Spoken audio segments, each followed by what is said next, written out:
Everyone to our April 2nd Early Childhood Education Development Committee meeting. I appreciate you all coming a bit early for this session. All the technical stuff's worked out. We have quorum, so eager to dive in. I know there's going to be a lot of really productive conversation today. Since we have a quorum at this point, just wanted to see if everyone had a chance to review the March 5th minutes. And if so, I'm happy to accept the motion. So moved. Second. Thank you both. All in favor? Aye. Any opposed? Excellent. Addressing old business very quickly, the Christina Avery Learning Center Valley update. Did you want to start off, Rachel, or is that Mark?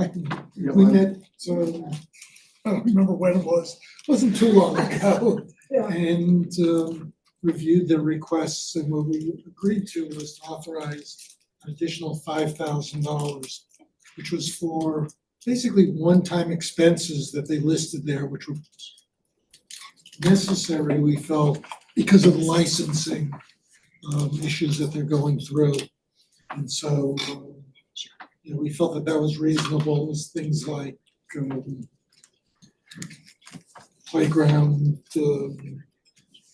not software, mulch and stuff like that. But there was, certain things that needed to be taken care of for licensing purposes. It seemed to make sense to authorize that. Thank you. Quickly to add on to that, as of their most recent monthly report, it looked like they would be doing okay as soon as the reimbursements would be coming in for the subsidy. So there was a slight lag there, as well as the meal program lag, because it was essentially transferring over the license and change of business. So we will continue looking at their monthly reports and bring together that subcommittee as needed. Have they gotten internet yet? I Dadgummit, think so, but just drives me crazy. Me They said they too. were having trouble, not with the internet company, because I went to them, but instead the school system. So, I don't know. I believe it's worked out, but I'll check. Okay, I'd love to know. Me too. So as far as discretion, I think we vested them with discretion to make that call without coming back to full committee. Is that your recollection as well? Yes. Yeah. Okay. Great. With a note that the scenario the committee will be looking at today reflects the available balance of $45,640. That's the entirety of what is unallocated in our fund at this time. So if the committee acts to earmark it to something else, then it wouldn't be available for emerging needs. Everyone clear on that one? Yeah. So are you saying that if we earmark the 142,425, is that the number you gave me? There's a spreadsheet that Angelin sent out with a list of the applications and the request amounts. Right. Below that is the amount of available Right. funding that could be granted, and there's a $45,000 figure there. It's in rows there it is, 38 yeah. through 40. That's the carry forward. So the new allocation that we'll be getting per the county's budget, based on the resolution, is just over 3.9 million.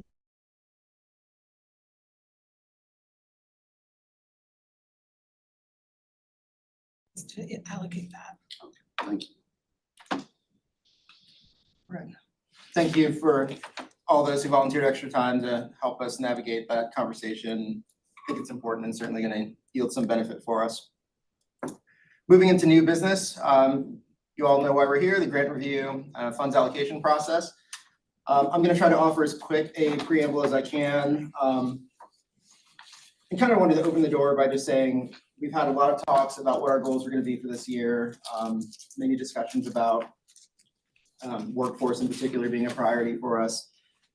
And I think that's important, remembering what brought us here, what the factors were that we considered. To kind of start us off, I'm not really picky about how we do this, but maybe a couple minutes of conversation about what our funding philosophy is going to be. And staff were great about letting me kind of bounce some of this off them, and wanted to get y'all's quick read on this to the extent, just level set a little bit about how I view this in the grant allocation process. We have our scoring criteria. I think that's something that we use our scoring tools for a reason. We put them together with equity in mind, with best practice, who's gonna serve the best community need for the goals that we've set out, all those things. So I think there's a lot of stock that we should be putting in that. That being said, the hard part and the great fun of this committee is that we have to kind of balance all the considerations there. So making sure we're meeting our overall high-level goals about addressing the workforce this year and for as long as that remains a priority for us, as well as looking at project by project, are we getting an amalgamation of diverse, different kinds of projects that are reflecting what we need for our entire community? And just to kind of name that, if someone offered a great proposal and there was only one project that could be funded because they asked for a couple $1 million, probably not the best outcome to only fund one thing, right? That would probably be an abject failure of us to only fund one program. However, kind of balancing those things. So I wanted to chat about funding philosophy very briefly at some point, get y'all's take on what that looks like. I'm new to this. Al's probably done it more times than most of us, so I'd be really curious to hear his thoughts on that. But really, as we go along, looking at it through a project by project lens and discussion of that with respect to our overall budget, and making sure that we're giving due consideration to every project and then actually meeting the goals and needs of what we have in front of us. And I think our scoring tool will be probably the most helpful singular factor in looking at that, but I want to put that on everyone's radar. As we have questions that come up, please feel free to interject. I am gonna ask that we steer away from asking programs questions, just so we keep it completely fair. Not everyone is here, and we did not advise programs that they have to be here, so I don't want to create a situation where people feel prejudiced by not being able to have a representative come, especially given we know that a lot of our folks are doing the work. So if there's anything that comes up that's emergent, we'll try to solve that. Rachel is here, Sarah, Angelin, gonna answer questions as best we can, especially if it involves data that we've requested previously. But in case y'all see me ignoring you over there, it's not with any ill intent, it's just to be completely fair to everyone in the process. This is an open and public conversation. Want everyone to feel free to offer their thoughts, but remember that we are live, so people can hear you, and we'll be able to hear what you say. Any immediate concerns from those? If not, I'm gonna pass it to Rachel for some technical logistics that she could probably better articulate to myself. Thank you, first of all, to all of the folks on the committee that have dedicated so much time to reading and thoughtfully adding comments and providing scores on these proposals.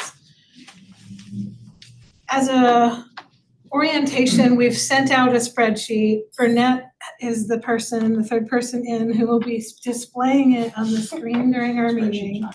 And he has the ability to do the sort of scenario building real time.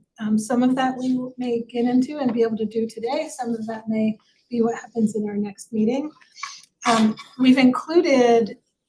We started by showing the amount requested and the score and applying last year's philosophy. So you may remember that in fiscal year 24, this committee funded its highest scoring projects, those that had attained a certain number around 87 percentage points or above. Those projects got 100% of their funding, and projects, would you scroll to the bottom of column J just real quickly? A little bit further down. Those projects, the rationale was 95% of the funding request for the next tier down in scoring. So now if you scroll back to the top of column J, just for, not as a staff recommendation, but for a jumping off point for this conversation, we applied that scenario or that formula as a scenario. And you can see it yields funding for 13 projects. It doesn't take us very far down the list.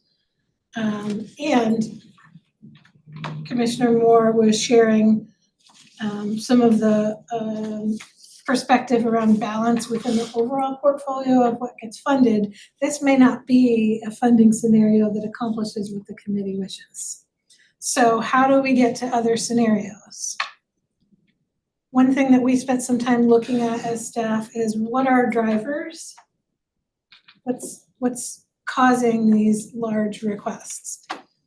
To that, we added the FY '24, column C, the FY '24 funded amount. So what did that project get this year? So that we could see what the request for next year is.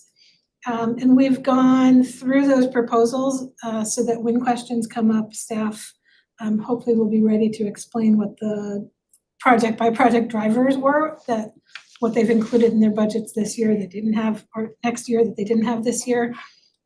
There are some projects with significant increase request amounts. The second project down is a 55% increase. There's a 58% increase further down. There's a 74% increase. So we're seeing larger requests for same projects.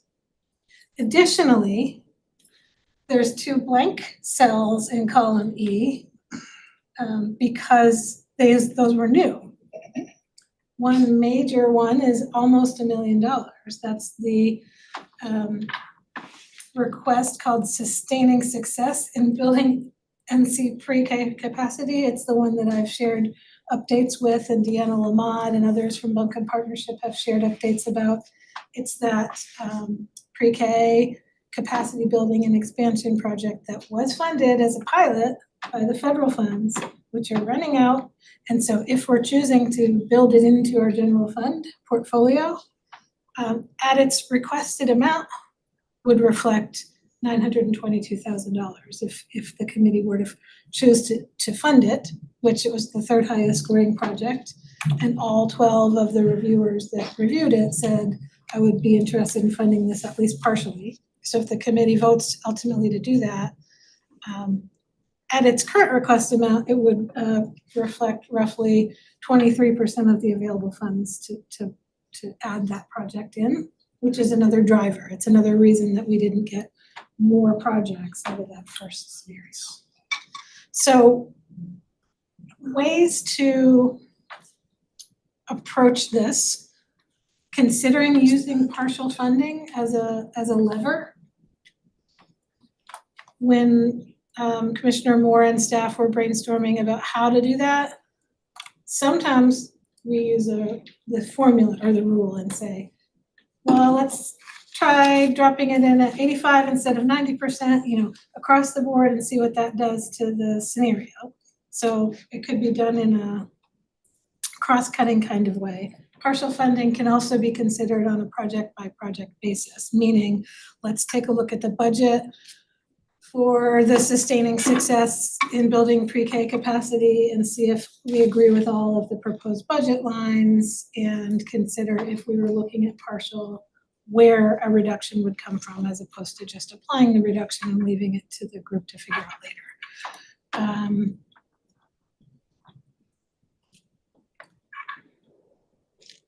I think those are the factors that we talked about in advance.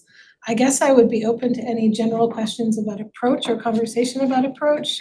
And then our recommendation would be to consider looking at each of the top projects and having discussion about them to affirm their place in the funding scenario and to affirm our support of the project as proposed.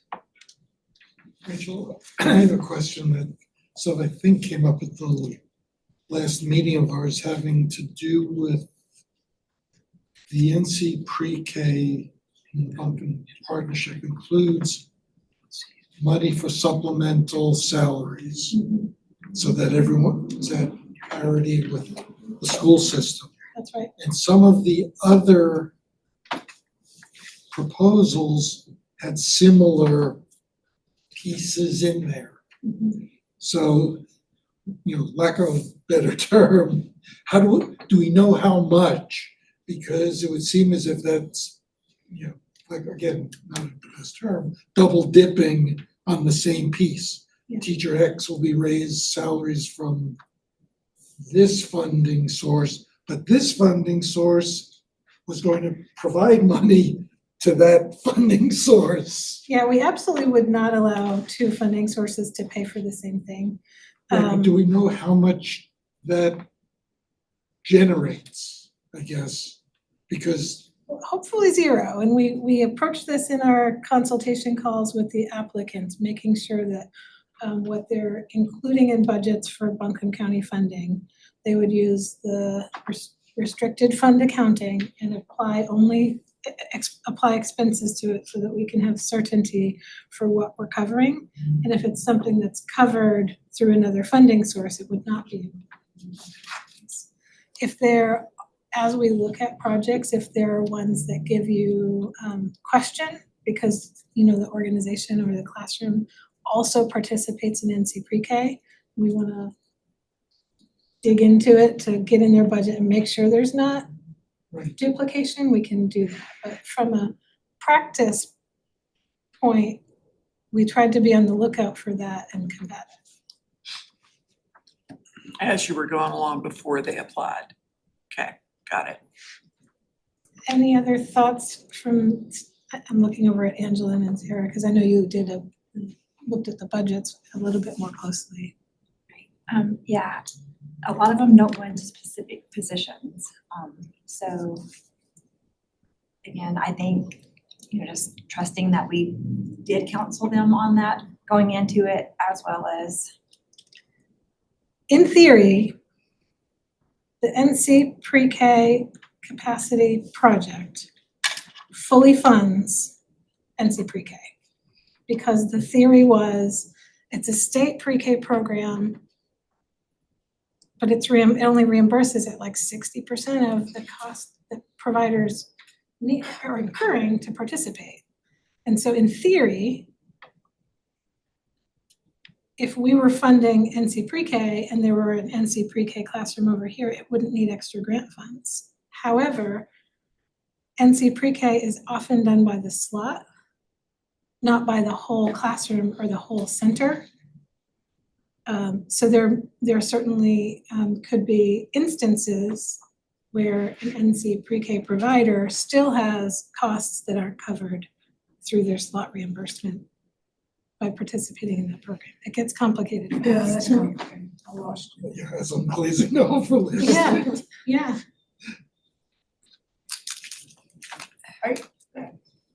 Rita, are you saying it's a cash flow problem or is it just an insufficient funds program or both? Having a problem? I wasn't referring to a cash flow problem. Just not enough money to cover the cost Not of enough money to providing the cover the service. cost.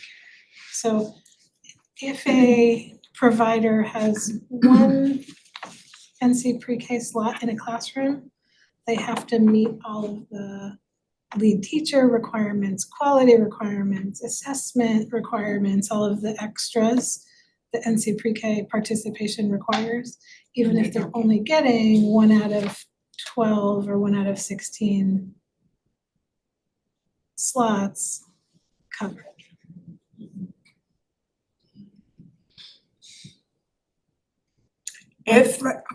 Go ahead.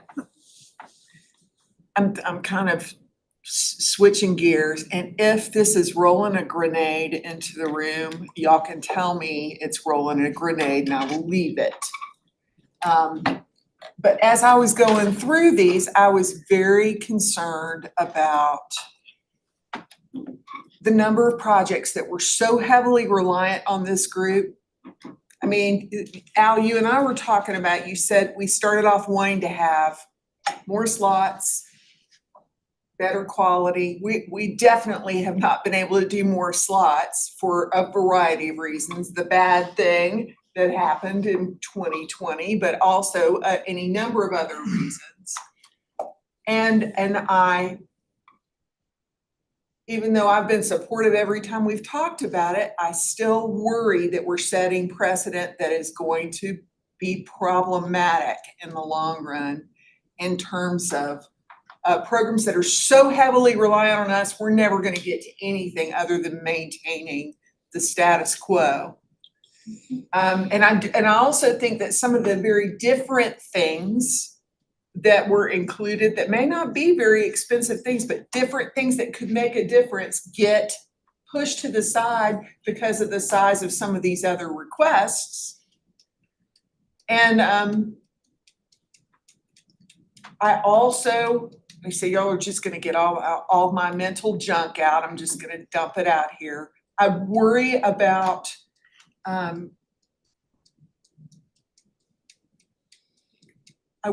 quality as I know that quality is supposed to be baked into this process, and I appreciate that. However, I am very worried that we are gonna just be at the status quo and we're not gonna get to enhanced quality or enhanced slots. And maybe that's just the nature of the beast these days. It may be that I just have to get used to disappointment and that we're not gonna get additional slots and that we're not gonna be able to do some of the more creative things because we're having to help these slots exist, period. I just I wanted everybody to have the same kind of worries that I'm having. One of the good things Mission about accomplished. being an elected official is that we get to absorb all those concerns and sleepless nights with you. Yeah. And then that's kind of my thought. We spoke at length this morning about that, about entertaining a lot of risk that goes into a lot of these decisions. And that's kind of why I kind of prefer this venue of us talking about it pragmatically, because sometimes even in scoring metrics, we can end up with a critical mass of checking the boxes and missing the mark. So I think that's kind of what we're here to try to mitigate as much as we can today. Let's name that, obviously respectfully, of course, but I do see a scenario where we have the hard conversations right here today and talk about how we're going to meet the goals and practical realities of a lot of things that are happening throughout our state and our community. But One other question, not just a statement, but a question. It is, when y'all were looking at these, were you giving consideration to those who may have gotten funding in the past but not gotten the job done? That is part of the results question. So scoring, the results question was modified to ask them about previous performance. Because the idea was we collect the reports and we publish them to the committee, but drawing the line and going back to the reports sections and doing that while you're busy reviewing future proposals is hard. So we tried to give you more information to hold them accountable, but that wasn't part of the compilation that staff has done And a here. lot of the applicants didn't answer it. They just went past it. Which would be an opportunity to give them a low score on results. And I did, Me too. actually, and I hope others did, but my fear is that it's still, this is a pretty deep kind of grant application and reading all of them and I don't know about y'all, but I have to read all of them before I can even go back and do the first one. I don't know. I just feel like sometimes I'm gonna miss things in an effort to get things done. Plus I didn't do this, didn't pace it out as much as I have in previous years. So if somebody has noted that we have an Andy that has been previously received funding but did not get the job done, I wish you would mention it, even though I know that makes it. It is definitely tricky. When we did the analysis for the committee's report to commissioners last summer, and we looked at achievement of performance measures, the majority of any performance measure that wasn't achieved was directly traceable to staffing. Yep. Which is difficult. However, we create have to hold people accountability. accountable to something for not getting the job done, whether it's staffing or anything else. So if you're not gonna be able to get the job done once, are you gonna be able to get it done the next time with the same level of funding?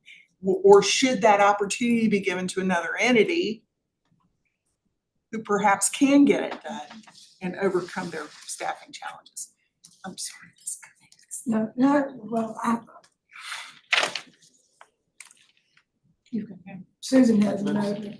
I mean, I would add, I think that informs how we wanna fund projects. Cause you were saying, if we know there's a continued staffing and we're just funding opening new slots, but not funding workforce development, we're gonna continue to be in that. So we probably wanna balance funding workforce development with our slots so that they can find the workforce. It's kind of obvious, sorry. I share a lot of what Kit said, and I think I've said in previous meetings that, the county is assuming the operation of a lot of these sites just because we have the vast majority of the funding in them. For a lot of them, there aren't other sources, or if there are, like on one, I ask about, are we the only funder for this? And then the answer comes back, well, no, we have this, this, and this. Well, we could have made the assumption that we were the only funder, and is that what we want to be, or do we have no choice? It's not what we wanna be, in my opinion. But it's also, I don't think we want to be where we are, closing centers because they don't have enough funding, or they don't have the diverse funding. It's a serious conundrum. There's no way around it. I'd like to just make a clarifying question, Rachel, back to before Kit rolled her bomb into the middle of the room. Back to the sustaining success. Yeah. So with that 40% gap that's built into the NC Pre-K, was the sustaining success program, wasn't the sustaining success program built to try to soak up that 40% and not have a gap anymore? Yes. So with that, where does that leave us then? Is there a way we could look at their request and say, well, part of this almost $1 million is we're trying to make up the 40% of the slots that we have now in NC Pre-K? And of course, we're beholden by this wackadoo way the state funds everything by never funding the full amount. I think I understand your question. I may not make And it it's clear. back to that, how could they have financial need if they're getting this other funding source that's supposedly fully funds Fully funded. the true cost of care? And I think part of it goes to the fact that the NC Pre-K slots aren't NC Pre-K classrooms. And it's not a complete match. Some are and some No. aren't, right? We could look at them one by one. So if we got down to, I'm looking for the first provider on the list that might have NC Pre-K. We would flip over and look at the slots question. We ask them how many slots will this funding support? And we ask them of those slots, how many are of each type. So I'm looking at the Christine Avery Learning Center just as an example. 19 out of their 80 slots are NC Pre-K. 19 out of 80 across 3 sites. Yes. Across 2 sites, I guess, Pre-K and St. Mark. Okay.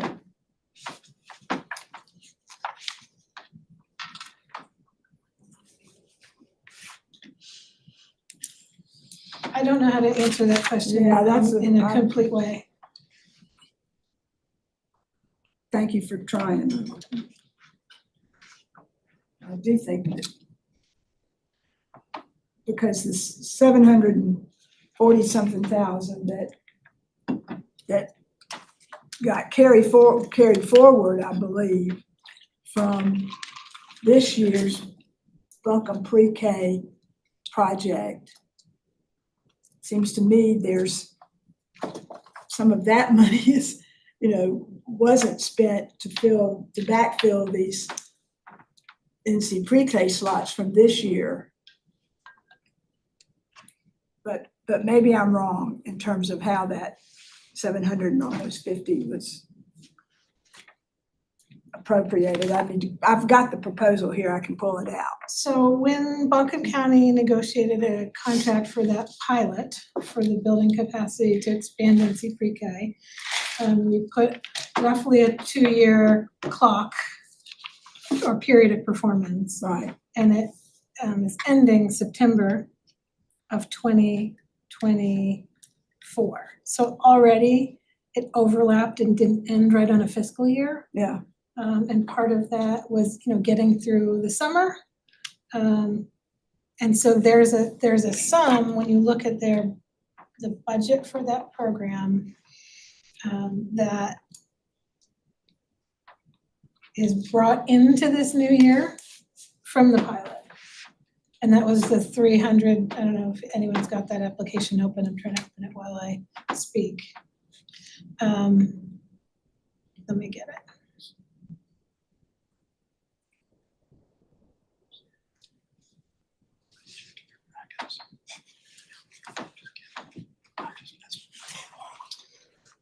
They presented a budget that reflected, They have $133,731 in ARPA carry forward requested. well, I can't but hear you. before that, there was $499,000 of dollars that That's was covering already September. federal that got used to September. And then on top of that, there was $133,000, which they've been basically able to save over the 2 years Right.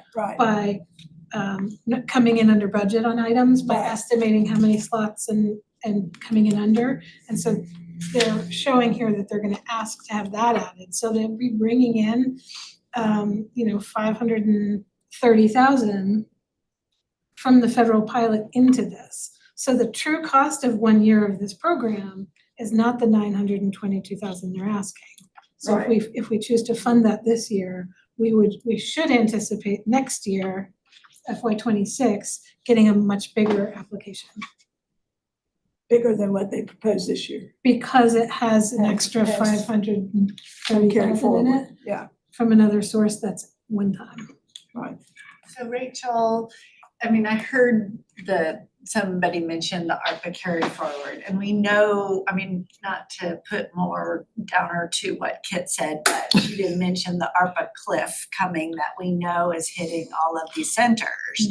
So how, do we have any sense of how many of these projects have limited time ARPA dollars that they're gonna run out? I mean, just thinking of even with our funding, are they viable through the whole year, and then what happens next year? Do we have any sense of I that? think that is, I don't have it quantitatively, but that's part of the driver on these increased personnel costs. When I actually did a word search on proposals looking for now I forgot the name of the grant, stabilization. I looked for the term stabilization because that was originally ARPA money. It was American Rescue Plan money that went to the state gave it to NCDC, DEE, so the Division of Child Development then gave it out in one-time grants to providers, and one of the allowable uses was personnel. And up and down across these proposals, they were, because that's what they needed to do to make ends meet. And give raises, they gave. it's a major driver in our applications this year. Without the raises, they can't hire. I mean, I will say, Kit, you were talking about just trying to improve what's going on. I mean, to what I see is if we were to even keep things even, that would be better than most folks are doing. It's because of the county funding. We're in incredible crisis mode, and it's about to get way worse. In early childhood, we're hearing it all over the region. Right. Staff has tried to go out and get quantifiable data in response to these conversations. Is Buncombe County's early care and education system contracting less than communities where there's no local investment was like a kind of research question on our mind. Childcare closures, enrollment rates, what can we find that backs that up? At this time, it's anecdotal to some extent. The NC pre-K application includes some data in there to try to get at that, not in as complete a way. But that's certainly what we know to be true is we're in less of a crisis because we have the existence of this local fund and we're still in crisis. Missy just put something in the chat. The chat reads, as long-term subs begin to change, we will really need to support maintaining staffing. Thank you. Even what we're doing, trying to grow is gonna be impossible right now. We know this was not a banner year for early childhood education at the legislature. And so this is, I'm just thinking and, saying, I know the county can't really go advocate at the, do that kind of work, but somewhere we're gonna have to do what we can. And then there's gonna have to be a bigger conversation, because if things don't change, our kids are not gonna get early childhood education. I raised that question about advocacy last time, and I don't know if there's been a response to that yet. I remember seeing it in the notes, and I think Michael Frew, were you able to hear the question? I did not.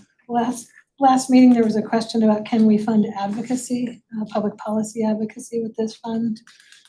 Well, the lobbyists, I think it came Yeah, I out don't know if well. that's part of the charge of, We have already included this in our lobbyists. Now, we'll work the It's on county, our agenda too. yeah, and your agenda too. We have it with our lobbyists. We all, we're doing that. As a county, that's part of our priority, And I just lost a staff person to right? Raleigh, who is gonna be representing Commerce around the issue of childcare, which is great. Yay. For She'll them. be here, She works Yay. for me for free now, though, is what I'm yeah.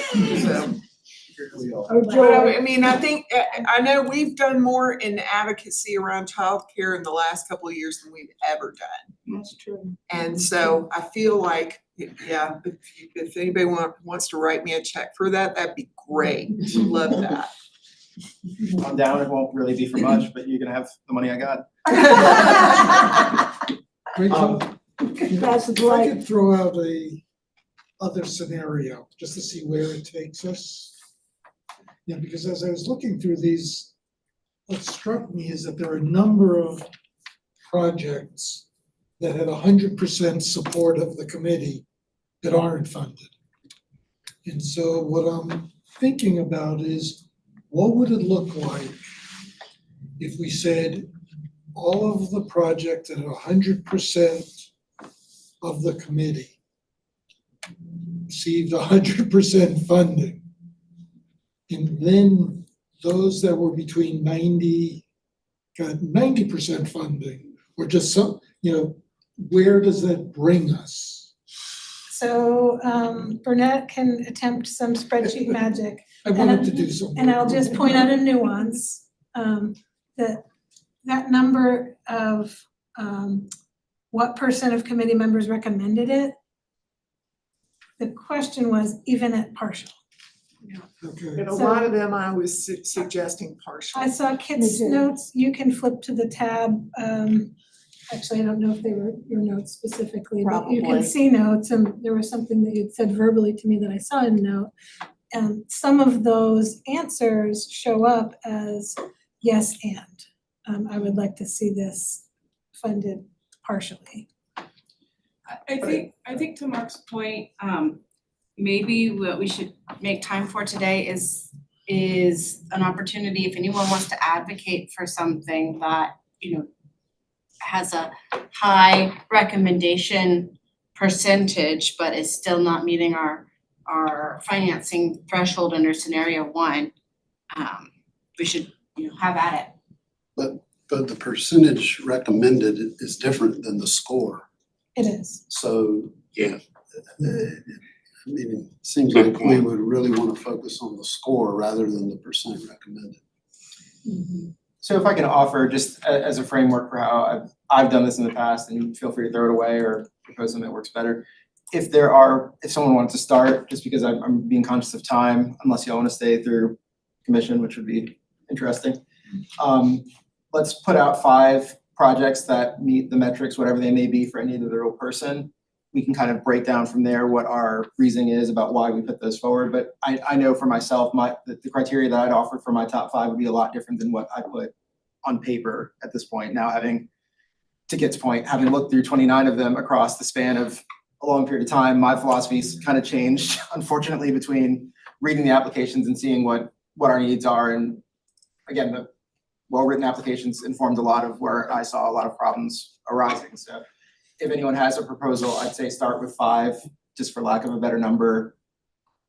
See if we can get some consensus around that. Doesn't mean we don't tweak the numbers a little bit, but. So the 2 scenarios that we're not doing anything with right now, but that have been verbalized, Mark, just to confirm, your suggestion was fund those with full consensus at 100%. And then Philip, I think what you were saying is score percentage equals funding percentage. I mean, you've got scores of 95% to 63.59%. It would, that could be another scenario that we do where you just F times D. And that takes us further down. That probably takes us to row 17 or something before we run out.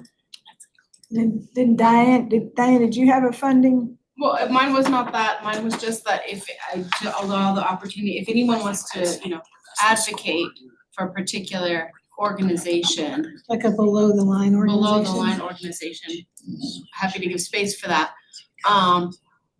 I think with the one that we just suggested, like funding on a percentage basis, below a certain percentage, though, I'm opposed to funding them if they, are below, and this is just below maybe 50% or something.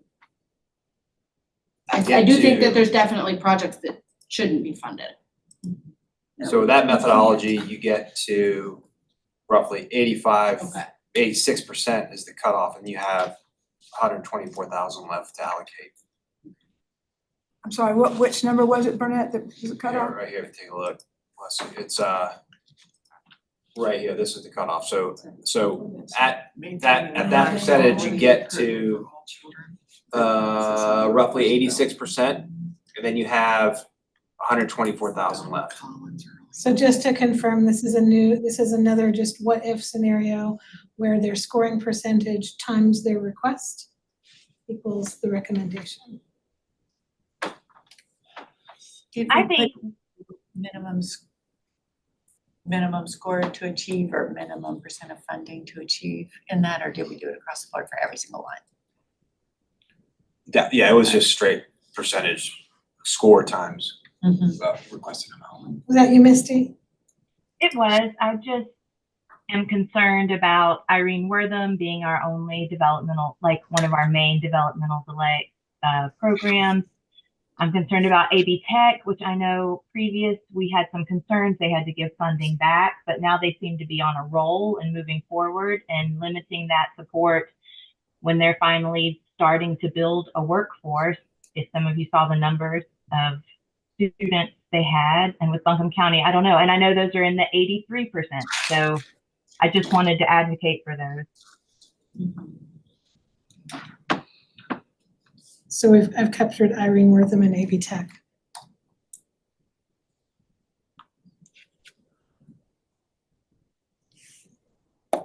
I would agree. I think we need to kind of look at those workforce development ones with a different lens, because if we just went and funded all slots and we don't fund workforce development, we're not gonna be able to hire people. And that was part of my rationale, looking at the ones that got 100% funding. 3 of the ones that weren't included, were 2 of them anyway were workforce development between Buncombe County Schools and the AB Tech one. Were 2 workforce development ones. I don't know. The saying over and over again about the workforce, we're out of luck. We can't create more slots without the workforce. And the Vernon one is also has workforce components. There is a Right. full-time staff person on that request that would be a mentor, running mentor courses. And I wanted us to think about that was, and it's just my recollection, but it was close to $100,000 line item. And I want us to think about, the impact of that there as opposed to perhaps a faculty member at AV Tech, and how many individuals would that person be able to train or credential or upskill? I think part of Werner's request also, maybe 50%, is for staffing needs. And the Been a running cliff, theme through all of them. yeah, I think that question was asked, and I believe that was the reply. I want to ask a question. I'm just curious at people's response. It got ranked really low, but the Upwards Family Child Care Supply Building thing that was an out-of-towner, and I recognize that, way out of town, like California out-of-towner. But I thought, and I think Dogwood has been doing some work in the rest of the region. If I'm wrong, Susan, tell me. But I thought that trying to build up family care centers, which then helps eliminate some of the capital needs for creating additional spaces. I mean, to me, that is a way that might really work well for our neck of the woods in terms of expanding additional childcare. If you've got somebody who's already caring for a child at home and decides to then go into business and create additional spaces. Was it the fact that they're out of towners? Was it what made people revolt so much against that one? What made me revolt against that one was sustainability. They're in California, and from if I remember from reading that, they haven't been around that long. Mm-hmm. That's true. And we don't want to become the place that we try out things for the country. It's the problem that we have here. And when we started this as commissioners, I was one of the ones back when this was just an idea. Our idea was that not we would become the low-hanging fruit, but it was that we would start and hopefully stimulate, get the businesses, and we got you guys, and we're getting the whole community involved. But what it looks like to me now, we're becoming the low-hanging fruit. Everybody is coming to us. And we don't have that luxury with taxpayers' dollars, folks. I mean, we can only do so much. But I think here again, it's something I know, Kit, you all are doing a good job, but we've got to get the whole community involved. We all are in this together. And that's what I think is critical. We gotta get the businesses, we gotta get everybody involved. I think on this one also, I did I cut you off? No, I'm go sorry, ahead. I'm Yeah. sorry, was the fact that I think the North Carolina, the Oklahoma County Partnership for Children, and I know other partnerships are working on, have their own programs working on Okay, the good. child Is care that what, home. all right. So To some we are extent. working on child Kids care. have stopped You're right, I've asking seen for that. funding from us to do that. Yeah. I mean, from a Dogwood standpoint, we are really looking at this, especially in our very sparsely populated counties, because they don't have access to anything in funding. And so it's in that really early development, like how can they get rated, how can they get resources so that we have some judge equality, but we're not there yet. So, I mean, I agree with Al, But what's unfortunate, even though we're not here yet, a whole lot of that is going on in the county. If we had numbers, that's probably more kids being taken care of that way than through the Well, at least, organized program. I mean, but does that beg the question, should we be focusing on trying to expand those types of programs in a quality way? And not saying that this is doing that, by the way, I think that needs to be done. Again, I'm not sure this is the right group. Yeah, that's my There's idea. another chat from Misty that reads, it seems similar to the partnership program that we help fund to support home centers. Okay. Right. Missy, I'll have to go back and check the reasoning, why that isn't in place anymore, but they ran into barriers. I think we saw a chart that the partnership presented where the number of family care homes just dropped. I don't know if that was pandemic related or what, but it was severe. And so I looked at this with a lot of interest, but it just seemed like they weren't quite ready to, we were sure they would be successful. Well, and was that also part of the reasoning behind, is it La Malpas? I can't remember the name of the program, and they were supporting specifically Spanish-speaking home care centers as well? Collaborative, something. Is that? Yeah, Collaborative. collaborative. I have such a Collaborative wonderful was relationship. Yes. And Emma. Yeah. I was wondering, and maybe this is a topic, you know, when we do our learning, when we're out of cycle, this might be a good topic for us to learn more about what's happening in the space of family care centers. I think they're really important in the ecosystem, and for us to figure out how we can thoughtfully, you know, consider how we invest in that in the future.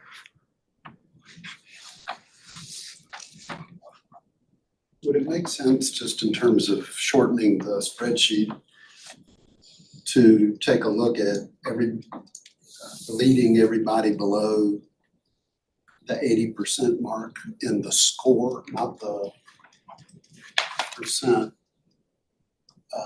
recommended, but the actual score, at least shorten the number of organizations we're actually looking at. You say actual score. Look at the score column in F. Anything below 80, we would say no to now. Eliminate. Yes, I think so. I agree with you. I agree. Yeah. And at least we're shortening the list of things we can look at. Maybe just gray 'em out in the scenario box. Below 80%. And there's a gap there, 5%, so. It's a decent size bump. I'd make a motion to do that. Second. A motion and a second on that proposal, anything below 80%, temporarily putting that aside to. Any discussion on that? Other than that, I'll just go ahead and say if anyone does feel strongly or wants to advocate for one of the programs, please feel free to do that. Nothing about this is conclusive, but this gives us a great starting place for kind of ascertaining where we want to be ideally and can work backwards from there.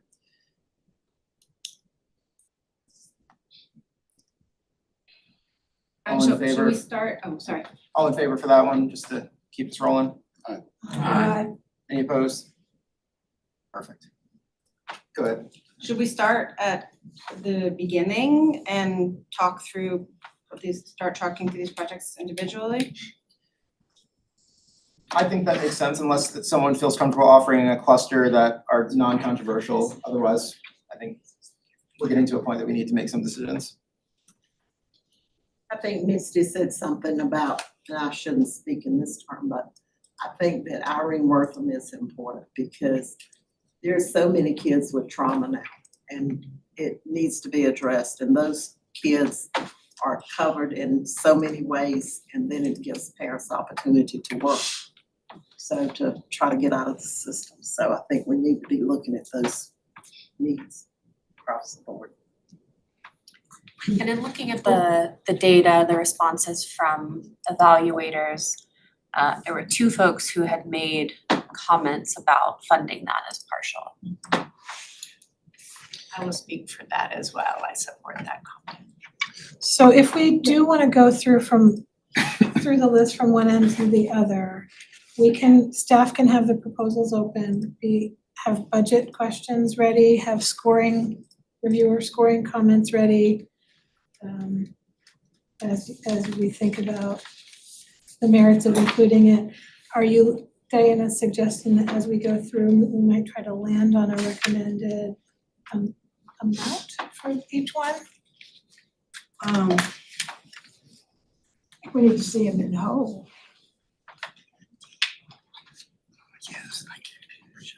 We could do that, yeah. Meaning, is this the time to consider line items within the project? I have a suggestion that is not line items. I was thinking about, just to hold that thought, I guess is what I'm saying. What about, I was thinking because we have such extraordinary needs, that a 10% cut off the top of a number of these very large numbers would help extend our ability to do more projects. And 10% to me does not seem like it's so egregious that it would wipe out a program. So if we could go back and recoup some of the dollars from some of the large dollar projects at 10%, could that give us more funding to work with? Scenario 4 is appearing on the screen. Okay, great. The other way to think about that might be programs over $100,000, 10%, or over 200,000. Because some of the smaller, I don't want to penalize programs that are being very thrifty. Well, and it's hard to know who is and who isn't being thrifty. I mean, there are people who will sandbag, and I've got it in my own building on their budget. Some will sandbag and some will So just Burnett, tell me. I think what we do is copy their amount requested into that scenario and start that scenario with column D and do the backups from that. Does that make sense? Well, I guess the question I'd have for you all is from a formulaic perspective, like, do we want to draw a threshold that says everything that's greater than $200,000, $300,000, $400,000 gets funded at 90%? No. What's the equivalent of like The 10% same thing. cut? Isn't it the same thing? Yeah. It's like 0.9 times. Yeah, it's the same thing. I think that So what, you're asking what that threshold is? Right, exactly, And yeah. you were suggesting that it be $100,000. Because if you look, hang on. The problem with this method that we're starting to talk about here is that we're just trying to spread the money out farther for the sake of spreading the money out farther among more organizations. That's And so true. it really doesn't have anything to do with quality, merit. I mean, I struggle with, okay, in scenario 1, we have funded 14 almost fully. 13 maybe, I can't see 13 most fully, but we really just want to fund more. So let's give everybody a haircut and we'll have a little extra money. But you know, when we looked at them, I mean, unless there is something compelling about why, I mean, if there are kinds of funding that don't show up in the top 13, like Irene Wortham. Wortham. Okay, well, that's a point to make about trying to find some dollars, but I'm not sure that an across the board cut is the way to find it. And maybe there's, I mean, maybe there are others like Irene Wortham that we just, because of the type of funding it is and that sort of thing, we want to make sure they get included. If that's the case, then we could come up with a number, you know, and then figure out a way to make it rather than doing a percentage off of all of them. At this time, is there a leading scenario that we're adjusting? If we cut off at 80%, we have to find $1.5 million.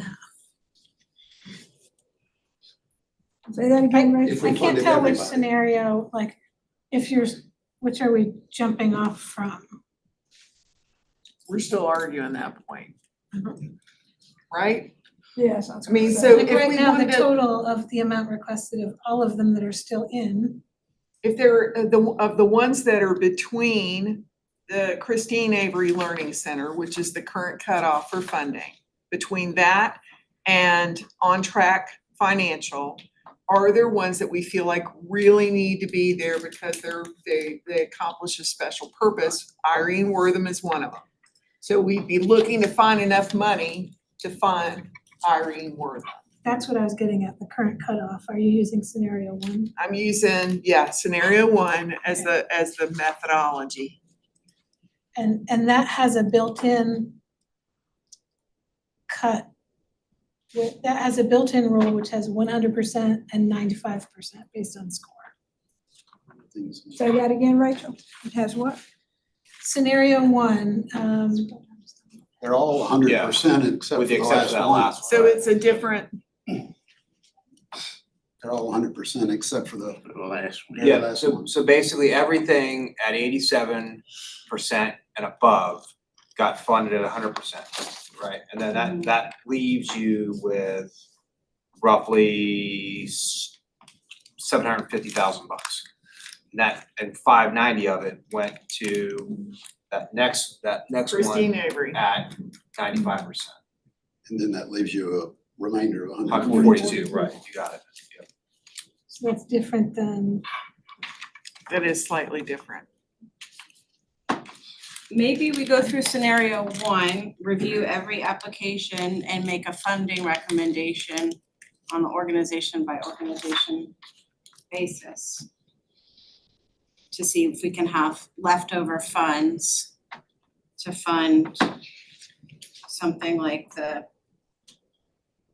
Irene. The only issue I have with that is we've all been through these things and I have all judged already, which is on the, it's on the sheet. The numbers are what they are, but based on our independent review. I guess I have two comments around. One is, again, doing that, we leave out two programs that are geared towards workforce development, which we've consistently said has been a priority. Buncombe County Schools Learning Labs. Yeah.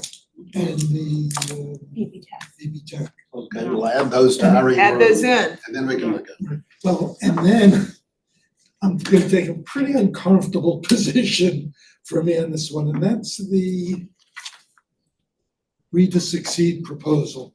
It had 11 out of 12. I think I was the one that may have said no to that. And here was my rationale.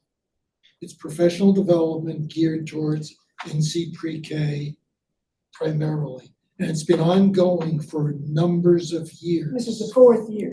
And so my thought is, does the staff still need ongoing professional development around that topic?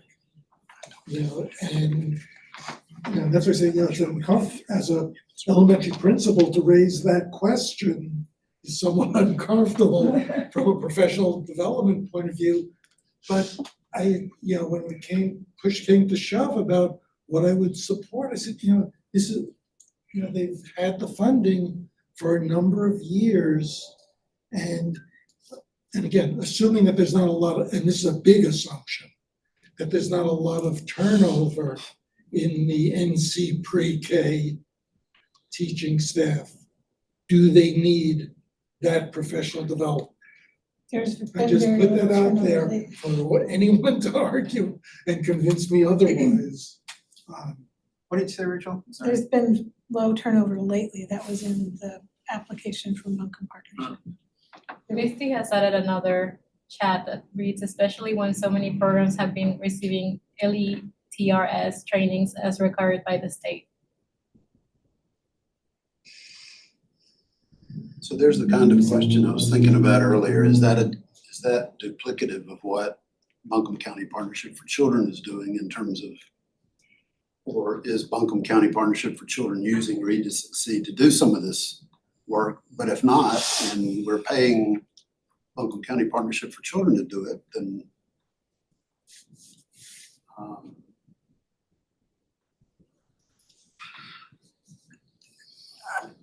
I'd like to make a note about Irene Wortham if we're ready to just back to why did they fall so low? And I too have a real place in my heart for Irene Wortham. I actually was an interim director twice there, so I'm very familiar. But when I looked at their budget, he listed any number of revenue sources and then Some are unsubmitted, some are pending, some, it's the golf tournament that hadn't happened yet, unsubmitted, pending. And so his budget was 18% more over his previous request. This one's 582,000.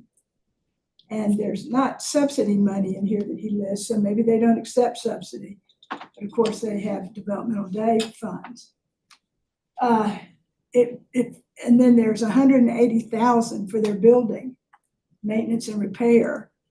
I know they're getting ready to go into a capital campaign for a new childcare center, I believe. Is that right, Linda? That's what they say. And then there's 20,000 for a playground, and the personnel is 273,000. The personnel increased by about 30,000 year over year. There was a $93,000 increase in that building maintenance repair equipment line.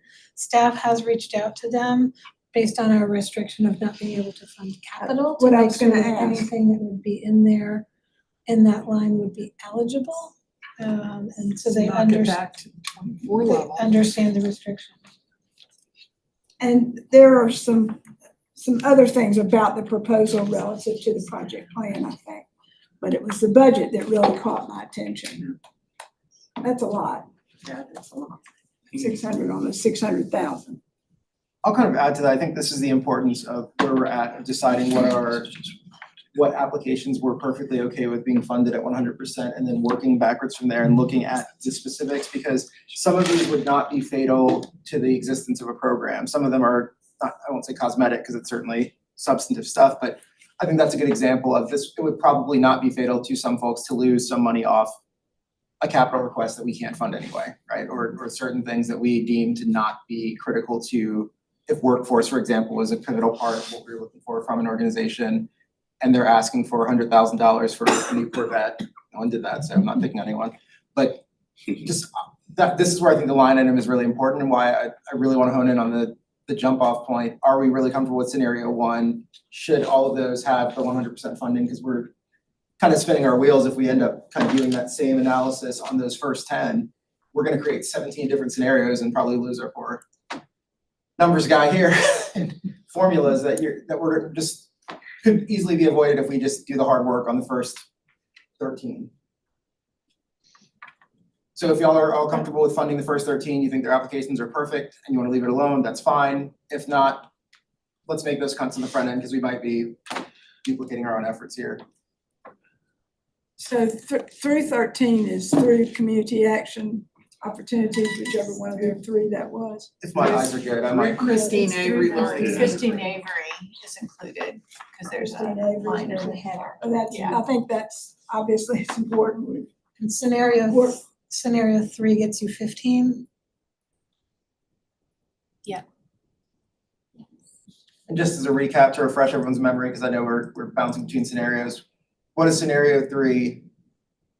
That took their amount and multiplied it by their Score. scoring percent. Yep.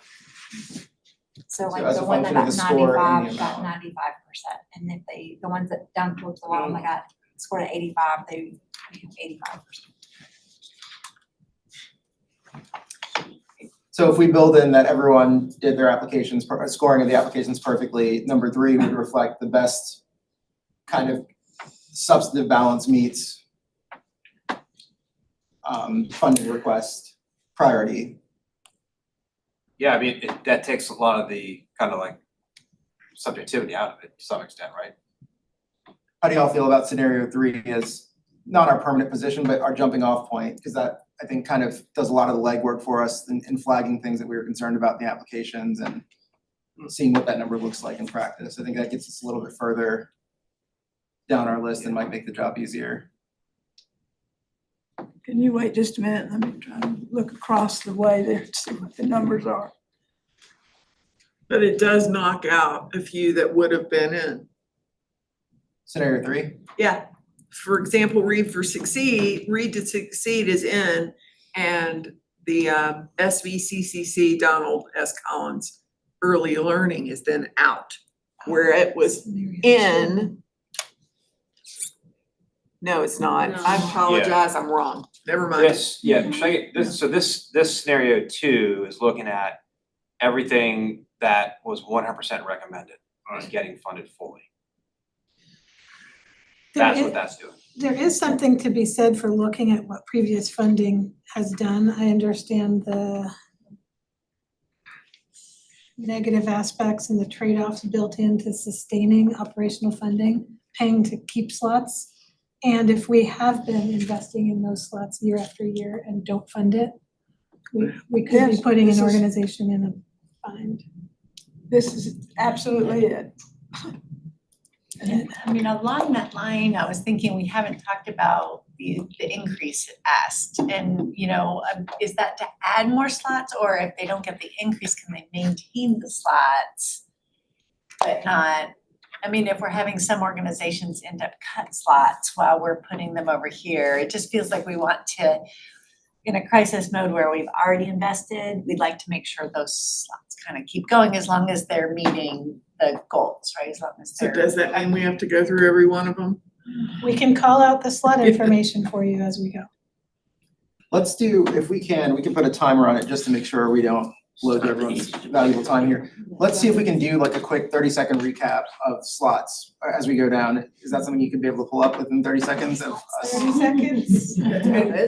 I'll say with the caveat of us talking about them as well. So you have 30 seconds for that and we can just have a Yeah, minute but and see they're how long people feel. answers. While they're going like that, I don't know if this adds too much complexity and just say, no, Susan, we can't do that. But if we could say, is there a workforce component or is it just slots, you know, and it would be helpful for me. I'm trying to look at it and what. And the thing is, you can't just do a workforce search and find that out either, because in some cases they were saying, help us pay our employees more. And they're calling that a workforce. Absolutely. We have a tab in this spreadsheet Absolutely. for slots and workforce that's pulled all the Yeah. you data sent us- from their responses, so we can look at those as we're going. You sent us a slide. So top This is a down, lot to keep. It is a lot to our heads keep up At the same with. time, and I wonder, How do y'all feel about just running down and just briefly chat, a brief check-in about how the programs overall comport with, and scenario 3 is what I'm gathering everyone's kind of okay with reading from for now, is that fair? Scenario 3 is our jump off point for determining what adjustments we wanna make. and scenario 3 was, what was the formula again? It was our substantive score from from the scoring of the applications times the amount of funding that they requested, if I'm remembering that right. Correct. Is that right? Ben? Yep.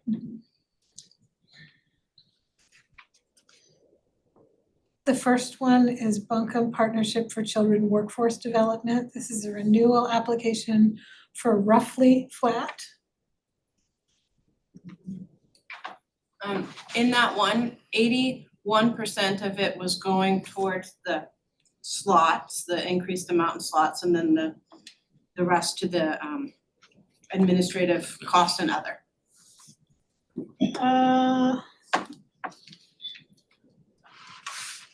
Is that a question or a statement?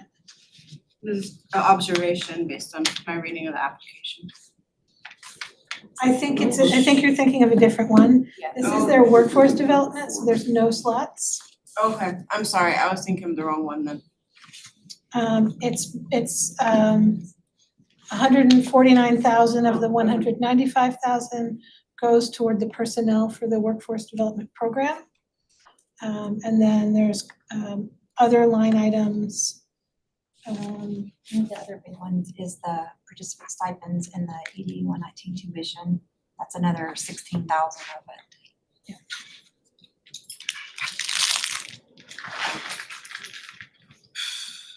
That was 30 seconds. Do we move on, or are you hearing comments? Let's keep it moving, yeah, let's do it.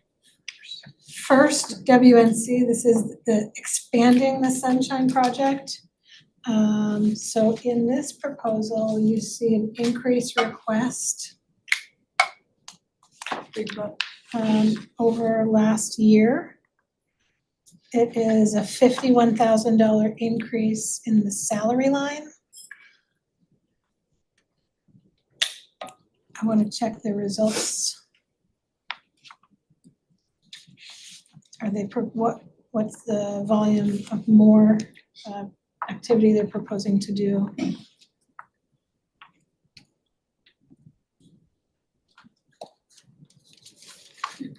They detail it in the response to the Yeah. question. They do. In the follow-up response.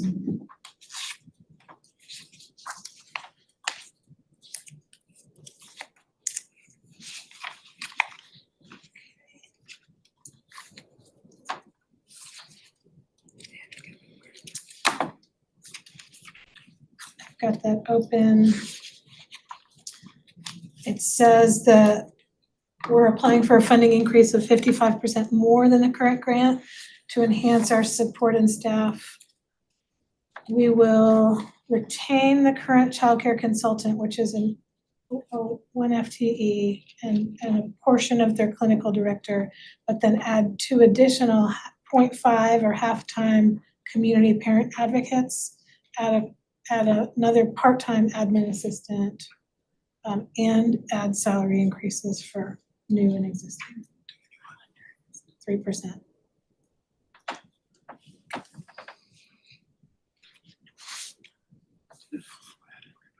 Thank you, Pam. So it's all people costs.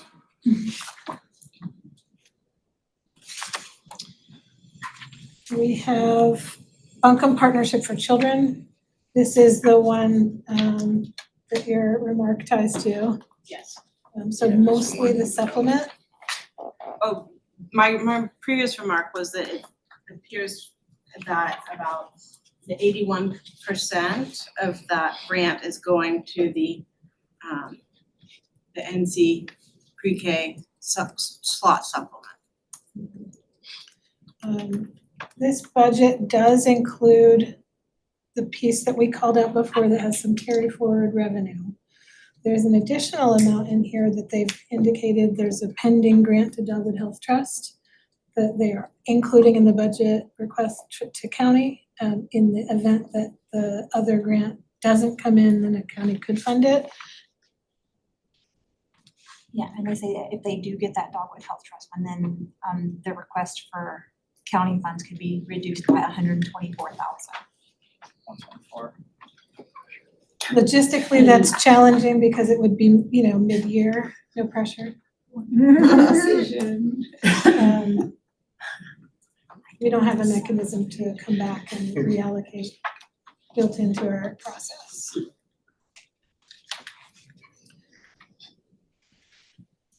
All right. Asheville City Schools. This proposal is a request for summer program. It is a new request. $9,000 of it is personnel cost. And then there's the cost of transportation, bus costs, and 500 in supplies and field trips. So it's mainly for the personnel and the transportation.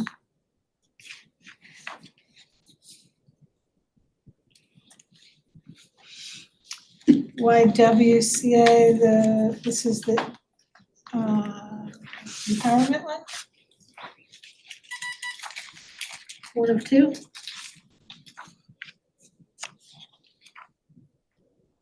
And that one is an increase over last year. Last year it was all salary, and this year they've included some equipment training and security updates in their budget as well.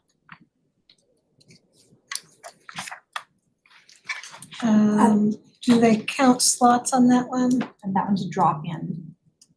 They don't have slots, it's just drop-in care for that one. On Asheville City Which one is Schools. that? YWCA Oh, empowerment. okay, good. I thought you said Boost Buncombe. Okay, sorry. So I'll go ahead and pause this for a minute and just give you a little bit of a break, Rachel, because you're reading way faster than a normal human being can. How do y'all feel about that analysis, our quick rundown of the first 5? Is that reflecting the information that we need to feel good about this decision, or tweak our process at all? Because I'm finding this helpful, but I don't want to.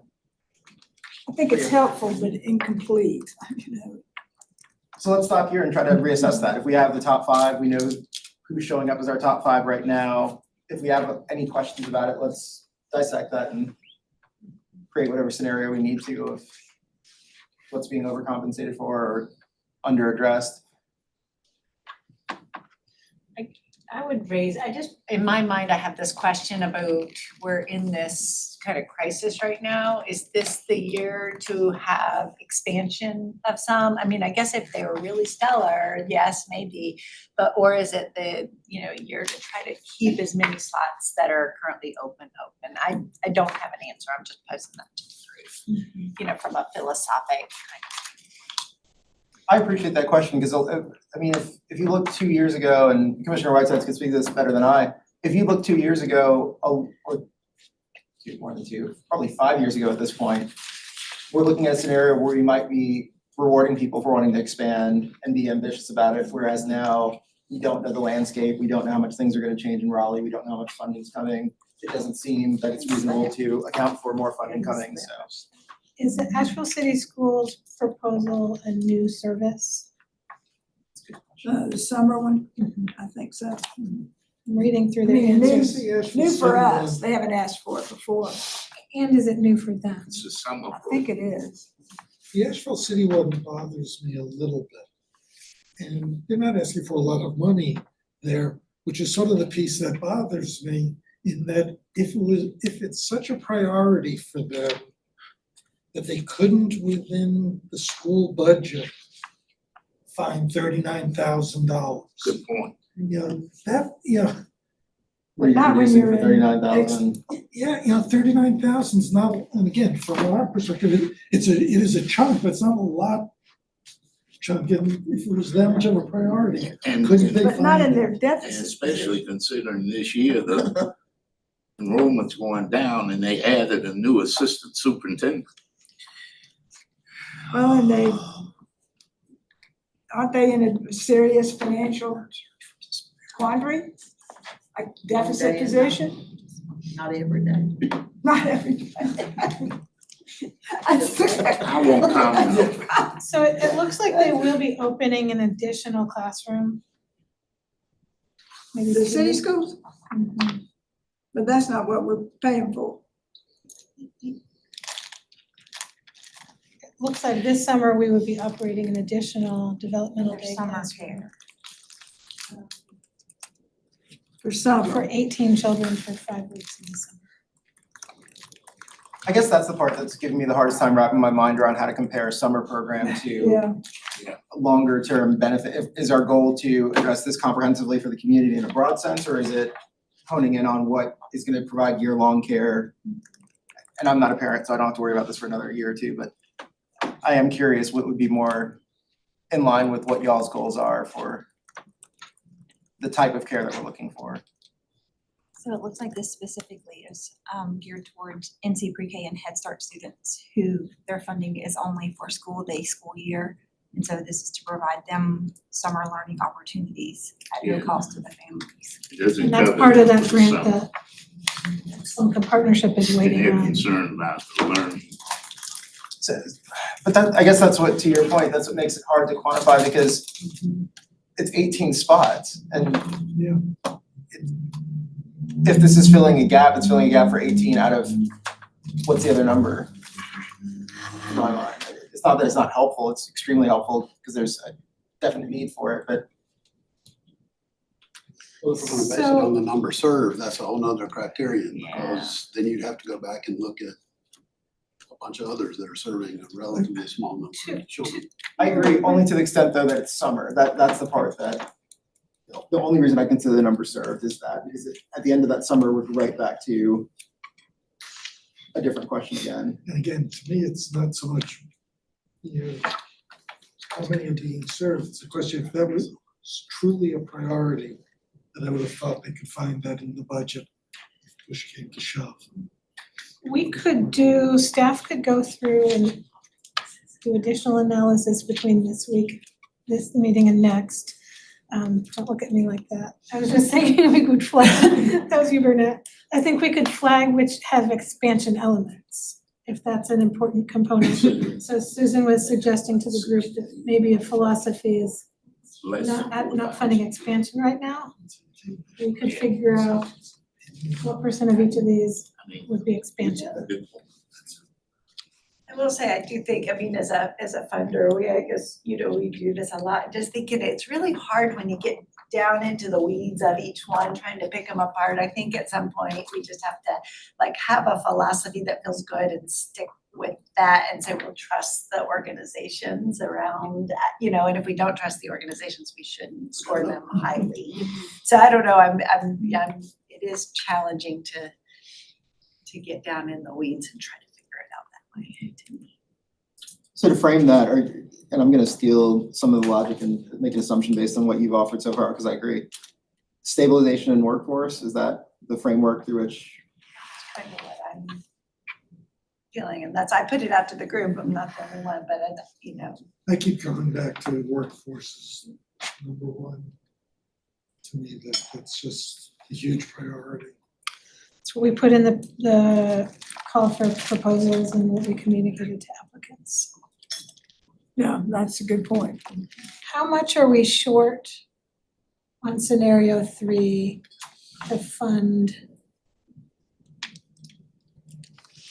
So right now, based on what the values that are in there, we've got $124,000 left. Will you do the same calculation for those blank cells?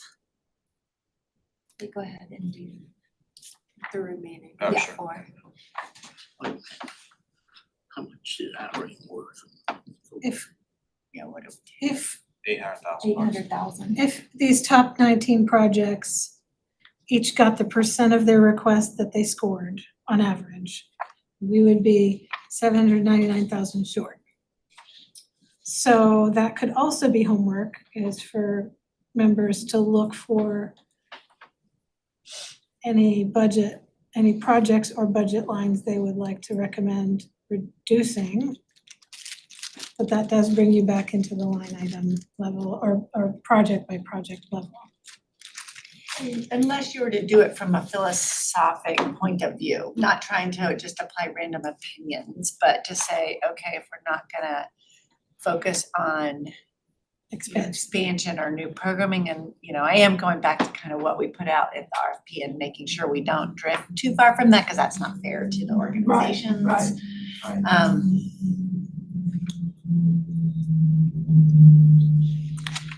I will make one general observation. Please. Just to call out an outlier here. So when you guys look at column I and the percent recommended, this is not a big number, but this jumps out at me as kind of like, oh, wait a second. What's So that? this 58% number right here. The on-track potential. Fund or not. Yeah, everything else, you can see there was probably like one or two people that recommended not funding, where this one is, you're at like half of folks, half of y'all didn't want to fund them. Yeah. Well, and first. Maybe an easy call out. It saves 35 Right, exactly, right. It's one less to look at. Right. out of that 290. Yeah. It saves 35, yeah. First scored very well. Their request, doubled basically. And I think, I don't know, I'd have to go back and look again, but I think the demand for their services have just gone up and up and up as these issues in classrooms, and this is a workforce issue, because a lot of times workforce are saying, I don't know how to help this child. I need help helping this child. Their demand is severe, but that it is a big increase. And I will say, just looking at those kind of bottom, EB Tech, Irene Wortham, Don Collins, those were all in the scoring, those all had recommended partial funding with amounts provided by reviewers, so that might be something to look at too. How much was it for partial funding? How did you characterize that? For Donald S. Collins, there were two folks who recommended partial funding. One recommended it at half the request, so that would be $174,500. Irene Wortham was $380,000 recommended. And then AV Tech, I don't think had a number, just a couple people recommended partial funding.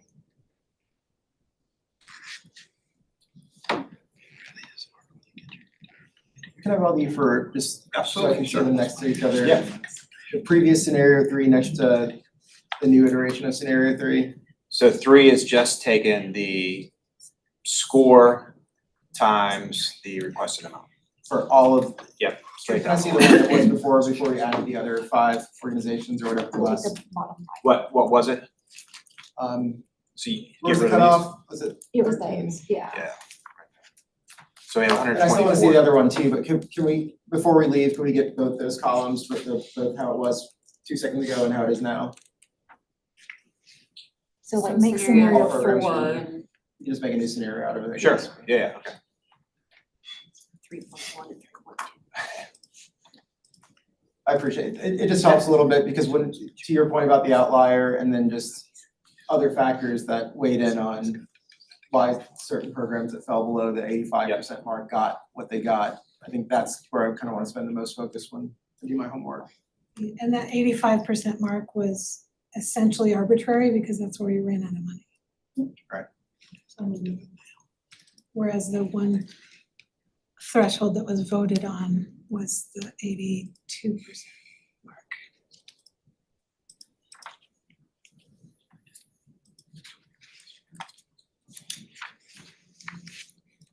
Please. I have a thought, and I don't know if this is helpful or not, but I put it out to the committee for consideration. I thought it's helpful to me that that the staff who know these programs very well and also have a good understanding of past performance and I'm just wondering if staff could put together a number of scenarios, not just one, like based on what you've been hearing and where we are. And then we have, 3, 4, or 5 scenarios with the rationale of how you got there for us to start with at the next meeting. I don't know if that's something that. I want to say yes, Rachel, look, before I commit y'all to that. Would it be helpful if we gave you some guidance about what our specific concerns were? Like something tangible, or are your notes sufficient for gathering our thought processes? Because I've been listening to the notes and on the philosophy level, prioritizing workforce development, as we said, that would be the top priority. Maintenance or sustaining versus expansion.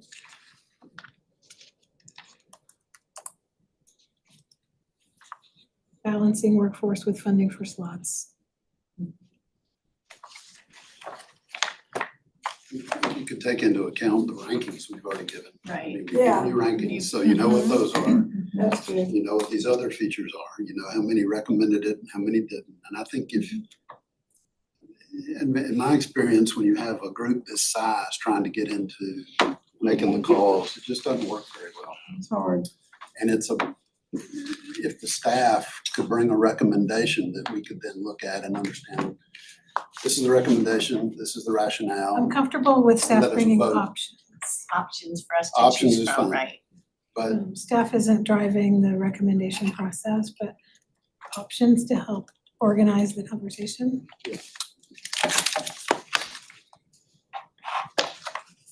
and to push that just a little bit in terms of recommendations, whatever number you can give us, and I'll brainstorm this and send you an email if it's helpful, but in terms of efficiency at how they've been in the past, to the extent we can come up with a metric of workforce efficiency especially, I think that's the kind of the meat of what we're going at for AD Tech and DCS Learning Labs, for example.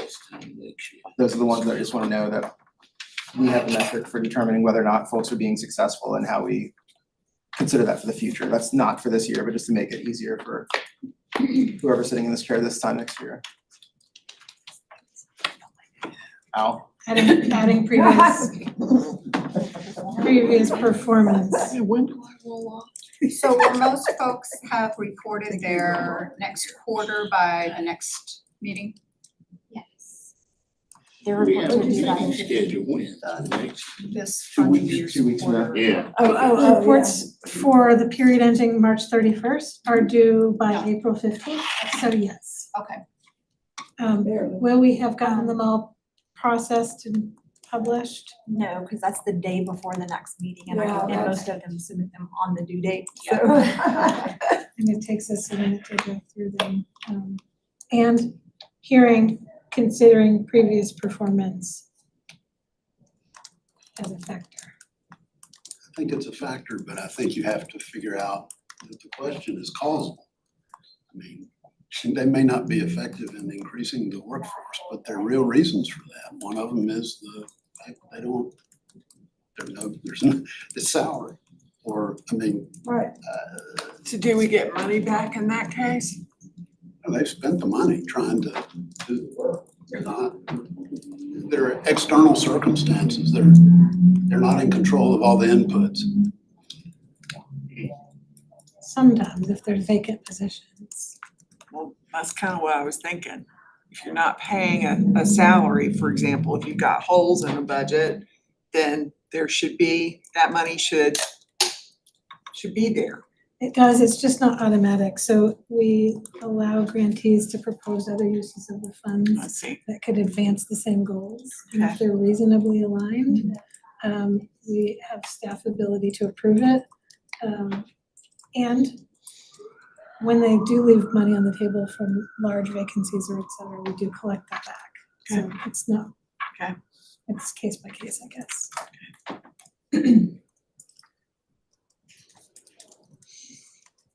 So overall, the scenario 3 seems to have the spirit of what this committee likes, which is holding fidelity to all of those elements that went into scoring, looking at their budget, looking at their need for the project, looking at their project plan, et cetera, and some variations, using that as a starting point, that also take into consideration the balance of these other factors, would give the group the ability to feel like you can come to a recommendation.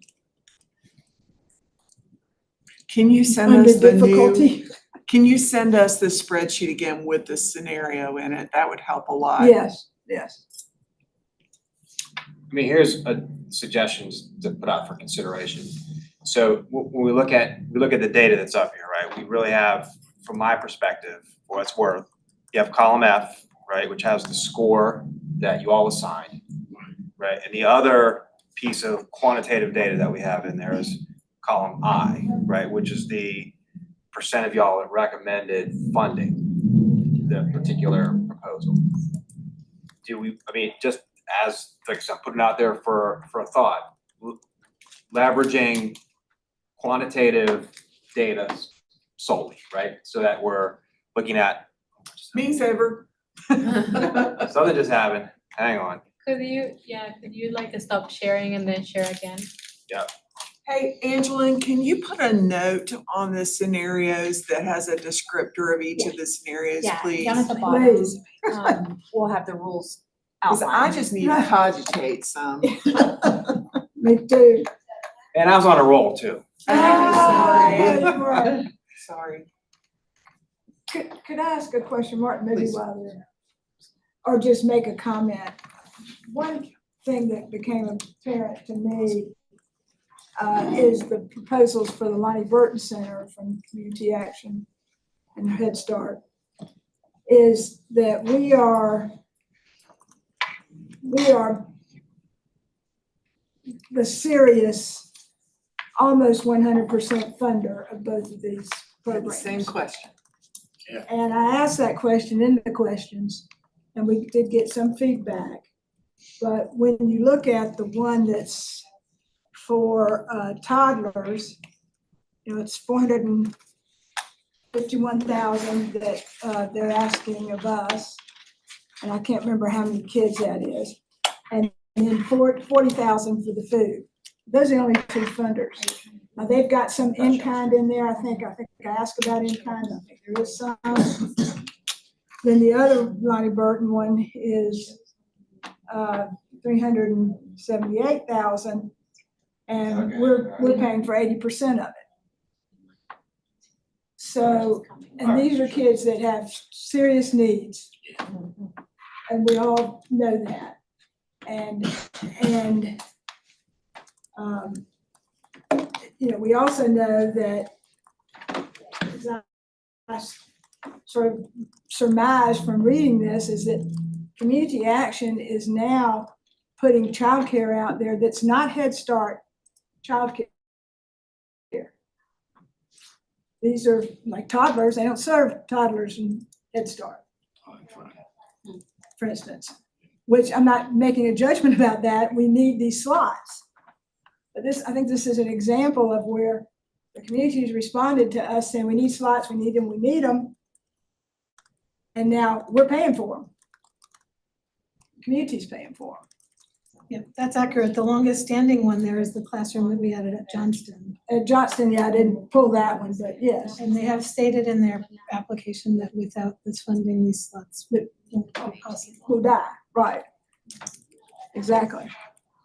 This is, I think, a new development for us. It's serious. So Head Start is what ages?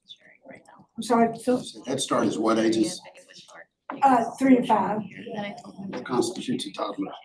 2, 2-year-old. And early Head Start then is 0. Early Head Start, And I yes. know that infant numbers, we're barely scratching the Yes, surface in we- terms of what we need in infant care in this. We didn't really get it in these.